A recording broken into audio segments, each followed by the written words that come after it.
Hey guys, Kyle the Death Knight of Anime here, bringing you my review for My Hero Academia chapter 229. So, this chapter marks a turning point for Twice's character, and honestly, I could not be happier with the way it played out, because we definitely have to understand, a lot of what created Twice's, like crisis of identity and his identity disorder in general was this innate and paradoxical fear of not knowing if he was the real one.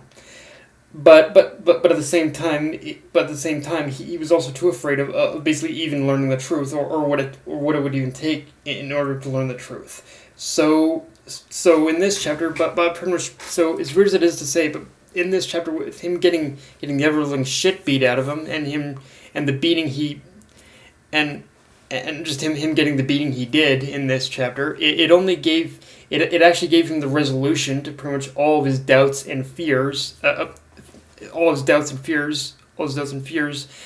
pretty much now, and basically now that pretty much all of his doubts and fears aren't weighing him down anymore, he's also free of the restraint he even put on himself with his powers. So this is definitely one of the things where recently Tomoyasu completely fucked up. Like in so many ways, like with Tomoyasu, obviously, like he said before, he basically wanted to recruit Twice over to the Liberation Army. He wanted to recruit Twice over to the Liberation Army, but in this case, it just went completely south for him with this case. In this case, because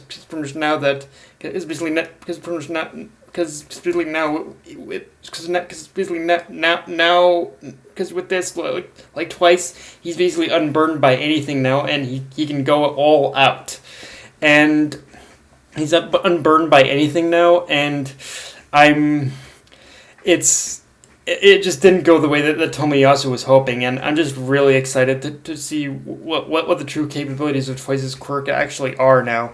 And yeah, just Tomoyasu, you just completely fucked up, bro. Now, if I did have one problem with that, like, I don't think it's going to happen all that much, but the one problem I do have with this, and I don't think it's going to be too much of a problem going forward, because I trust Horikoshi, but I'm a little worried that pretty much with pretty much Twice being unburdened by pretty much his whole identity crisis now, I'm a little worried that pretty much Twice is basically is going to be relegated to the side now and become a little bit less of an interesting character, but I could be totally wrong, and with this development that Twice has gone through, I think in a lot of ways it could probably open up the doors to a whole lot of new development that Twice could go through. But yeah, like, I guess that is the one concern I do have, is whether or not that pretty much Twice is going to be even less of a compelling character now, or even more one. There's just, yeah, a little uncertainty with that. The other big thing is that we did get a lot more of Twice's backstory, and the thing is, in full context of his backstory, a lot of it is more or less basic, but at the same time, with Twice's backstory, I think that's pretty much also kind of the point, because by showing Twice's backstory for what it is, we basically get the sense of what happened to Twice could literally happen to anyone. And granted, the whole identity disorder stuff definitely adds that extra layer to it, but in the end, Twice was just an average man who was trying to make his way through life and not feel so disconnected from the world. But one bad moment decision morphed into a life's worth of problems for him, or going off the little blurb snuck in at the end. All it took was one bad day. And yeah, Horikoshi, you definitely are a sneaky bastard for basically putting that in.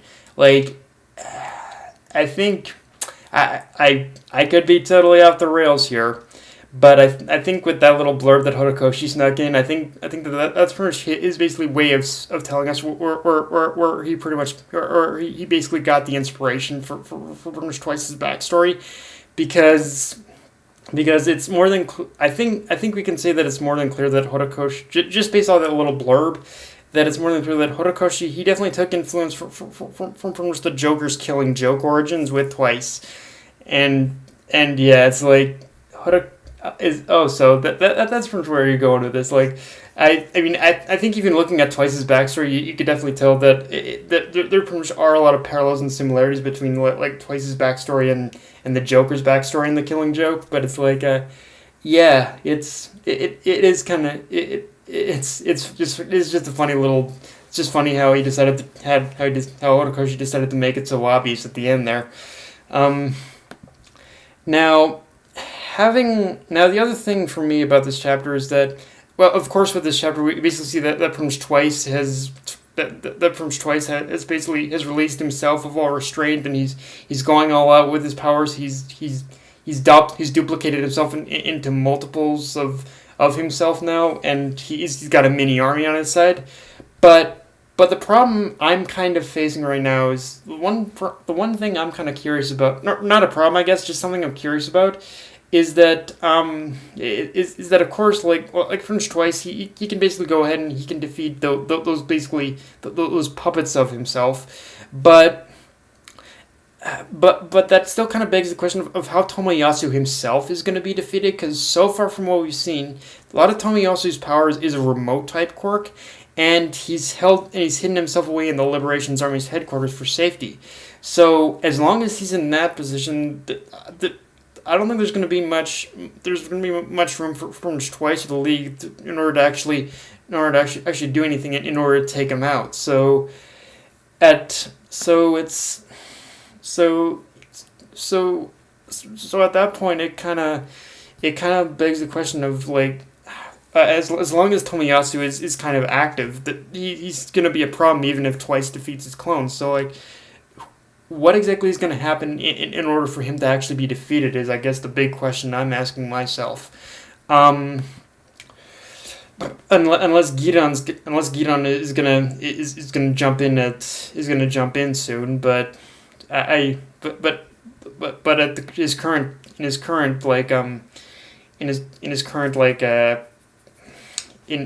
state, I don't know how much he's gonna be able to do. Like, so yeah, like how. So yeah, I'm just kind of curious as to how Tomoyasu is going to get defeated here.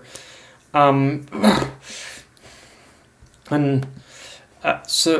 with that being said, one thing I also want to know right now is what it is going to take in order to shatter that unwavering overconfidence that basically Re-Destro has, because it's clear that Twice is going to handle those puppet clones again and any soldiers that are waiting in the wings after that, but at what point is everything just going to go so bad that Re-Destro is actually going to start panicking? Like everything that happens, even when all of his men are, even when his top brass are defeated, he's still overconfident. Like he's got a plan. So like, I want to know what exactly his plan is now. Like I want Horikoshi in order to start developing as to what it is that Horikoshi that Re-Destro has planned. Like, what is his end game here? Because so far his over, in a way, I guess I should see it as a good thing, but his overconfidence is getting a little unnerving, and just it makes me want to say, like, bro, you're losing forces left and right. What is your end game here? Like, yeah, I just want to learn as to what that is. I think, and now having said all that, I think I think if I had to take a personal jab at it, I think the key to everything falling apart for basically the Liberation Army is basically Shigaraki and his new powers, because basically since this reveal, Horikoshi has kept him under wraps, so Horikoshi is probably waiting for the right moment in order to spring. But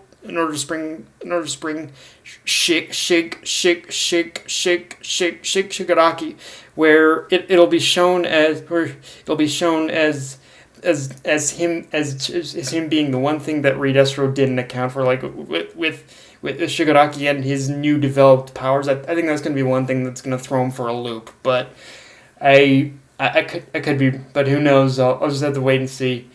But with that being said, guys, that's all I got for this review. If you enjoyed the video, like, comment, subscribe, follow me on Twitter, Facebook, and list to Crunchyroll. Death Knight of Anime, signing off. Later, guys.